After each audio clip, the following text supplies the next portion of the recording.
Hello friends, नमस्कार। स्वागत है आप सभी का अपने इस यूट्यूब चैनल में जिसका नाम है केमिस्ट्री जिंदाबाद और मैं हूं आपका अपना डॉक्टर डीएसपी।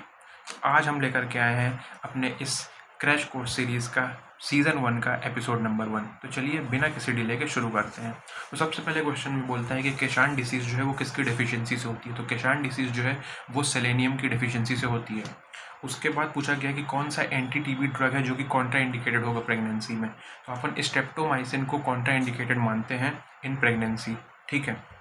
उसके अलावा आपसे पूछा गया कि कौन सा एंटी ट्यूबरकुलस ड्रग है जिसका बैक्टीरिसाइडल एक्शन नहीं होता है। तो जो आपका पैरा अमाइनो सैलिसिलिक एसिड होता है उसका बैक्टीरिसाइडल एक्शन नहीं होता है। ठीक है। अगर रिफामाइसिन दिया गया ऑप्शन में, पायराजिनामाइड है या फिर आइसोनियाजिड है, तो इन सभी का बैक्टीरिसाइडल एक्शन होता है।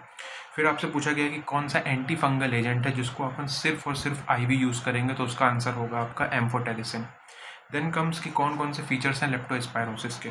ठीक है। तो अगर हिपैटोरीनल सिंड्रोम है, एलिवेटेड क्रिएटिन फॉस्फोकाइनेज है, थ्रोम्बोसाइटोपिनिया है, तो ये सारे के सारे जो हैं वो फीचर्स हैं लेप्टोस्पायरोसिस के। लेकिन अगर आपके में लिख दिया कि मोर देन 10 फोल्ड राइज देखने को मिल रहा है ट्रांसअमाइनेजेस में, तो वो ऑप्शन गलत होगा। क्यों? क्योंकि ट्रांसअमाइनेजेस में माइल्ड इंक्रीज देखने को मिल सकता है, लेकिन ये 10 फोल्ड इंक्रीज तो बिल्कुल भी नहीं होता है।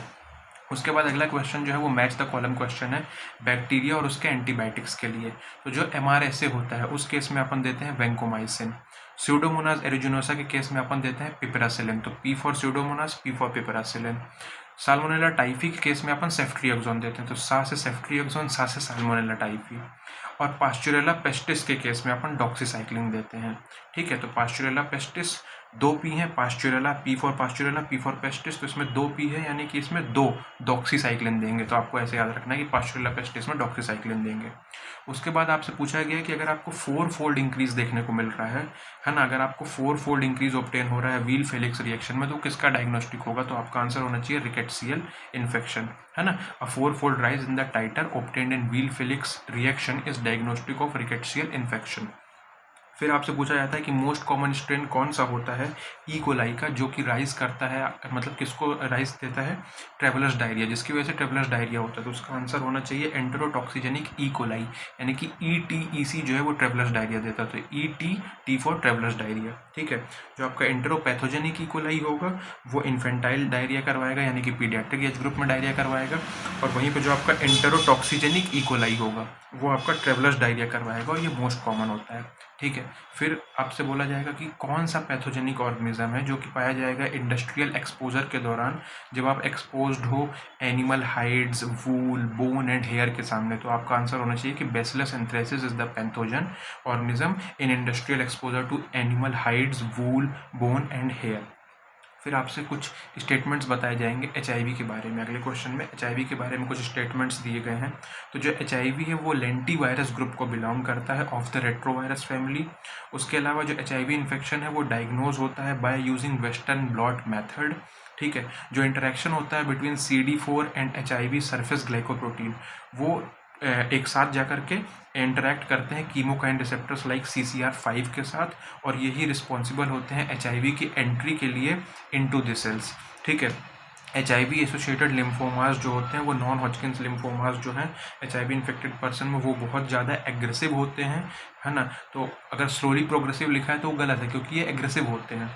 साथ ही साथ HIV इन्फेक्शन के बाद जो पर्सन है ना, उसमें जो सिम्टम्स आने में टाइम लग जाता है, जो मीन टाइम है वो अप्रॉक्सीमेटली 10 साल का है between exposure and development of AIDS. ठीक है।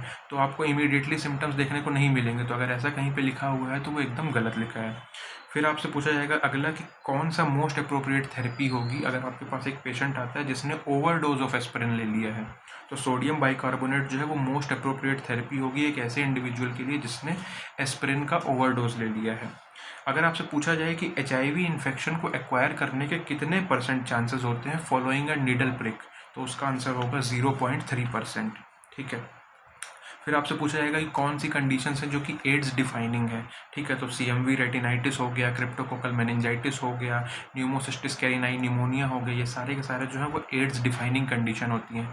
लेकिन जो हॉजकिंस लिम्फोमा है it is not an AIDS defining condition. Okay. फिर अपन बात करते हैं कुछ पोलियोमाइलाइटिस के बारे में। तो जो इंक्यूबेशन पीरियड होता है पोलियोमाइलाइटिस का वो 4 से लेकर 35 दिन तक होता है, लेकिन यूजुअली ये 7 से 14 दिन के बीच में ही लाई करता है। जो हिस्टोपैथोलॉजिक फाइंडिंग्स है पोलियोमाइलाइटिस में उसमें क्या देखने को मिलेगा, उसमें आपको नेक्रोसिस देखने को मिलेगी न्यूरोनल सेल्स की, एंड पेरीवेस्कुलर कफिंग भी देखने को मिलेगी। जो मेजर एडवांटेज होता है ओरल पोलियो वैक्सीन का, वो इंक्लूड करता है ease of administration and secondary immunization of non immune contacts in the population. ठीक है, जो आपके डीप टेंडन रिफ्लेक्सेस होते हैं वो डिमिनिश हो जाते हैं before the onset of paralysis, है ना, but there is no sensory loss, तो सेंसरी लॉस नहीं होगा। तो अगर कहीं पे ये लिखा रहेगा टेंडन रिफ्लेक्सेस आर नॉर्मल तो वो गलत चीज़ है, और अगर ये बोलेगा कि सेंसेशंस आर नॉट इंटैक्ट तो वो भी गलत चीज़ है, क्योंकि सेंसरी लॉस नहीं होता है। ठीक है, उसके अलावा जो पैरालिसिस होती है due to heavy metal poisoning, तो अगर किसी हैवी मेटल की पॉइजनिंग की वजह से पैरालिसिस हुई है, ठीक है, तो उसको आप आसानी से डिस्टिंग्विश नहीं कर सकते हो क्लिनिकली फ्रॉम पोलियोमाइलाइटिस।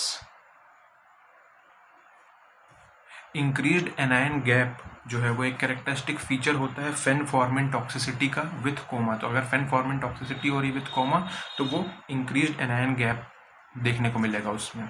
फिर अपन आते हैं कुछ असर्शन में, है ना। तो लेप्रास्कोपी कोलेसिस्टेक्टोमी जो है वो गोल्ड स्टैंडर्ड ट्रीटमेंट होती है फॉर कोलेलिथियासिस, है ना। और लेप्रास्कोपी कोलेसिस्टेक्टोमी जो है वो एसोसिएटेड होती है with more bile duct injuries, है ना, ज़्यादा बाइल डक्ट इंजुरीज होती हैं, increased incidence of bile duct injuries देखा गया है as compared to open cholecystectomy. फिर आपके पास एक स्टेटमेंट आता है कि पेशेंट जो है G6PD डेफिशिएंसी के साथ उनको आप सिप्रोफ्लॉक्सेसिन एडमिनिस्टर नहीं कर सकते, है ना, एंटेरिक फीवर के लिए, क्योंकि वो क्या है हीमोलिसिस करा देंगे। ठीक है, सिप्रोफ्लॉक्सेसिन जो है वो एक्टिव जरूर है अगेंस्ट साल्मोनेला टाइफी, लेकिन ये अपन G6PD डेफिशिएंसी वाले पेशेंट्स में नहीं दे सकते।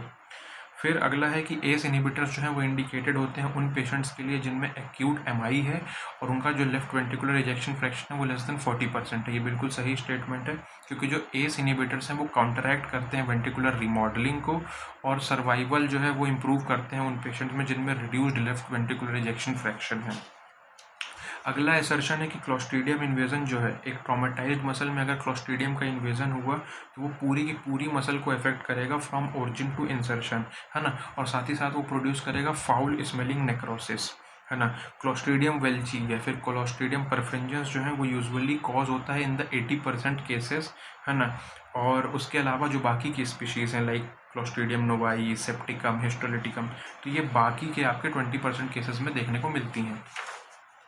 फिर नेक्स्ट आता है टेराजोसिन। तो टेराजोसिन जो है वो कैसे एक्ट करता है बीपीएच के केस में, तो टेराजोसिन जो है वो रिलीफ देता है bye acting on dynamic component of obstruction. तो वो ऑब्स्ट्रक्शन के डायनेमिक कंपोनेंट पे एक्ट करता है और रिलीफ देता है।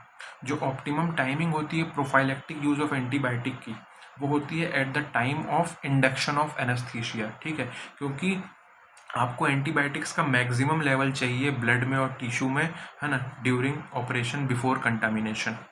फिर अगला स्टेटमेंट है कि स्पाइनल एनेस्थीसिया में इंट्राथीकल इंजेक्शन ऑफ हाइपरबैरिक बुपीवाकेन जो है वो हाइपोटेंशन प्रोड्यूस करता है, बिल्कुल सही बात है।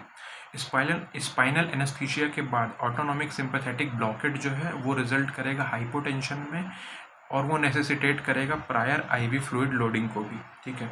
अगर आपको फाइंडिंग देखने को मिलती है पीएसए की, यानी कि प्रोस्टेट स्पेसिफिक एंटीजन की, मोर देन 10 नैनोमोल पर ml, तो वो सजेस्टिव होती है कार्सिनोमा ऑफ प्रोस्टेट की, है ना। और अगर आपको डिक्रीज देखने को मिल रहा है पीएसए में अगर डिक्रीज हो रहा है to the normal range following hormonal ablation के बाद अगर आपको नॉर्मल रेंज में आता हुआ पीएसए दिख रहा है तो वो एक अच्छा प्रोग्नोस्टिक साइन माना जाता है, ठीक है। PSA falls to low levels after successful androgen ablation is a reliable marker for the prognosis of advanced disease.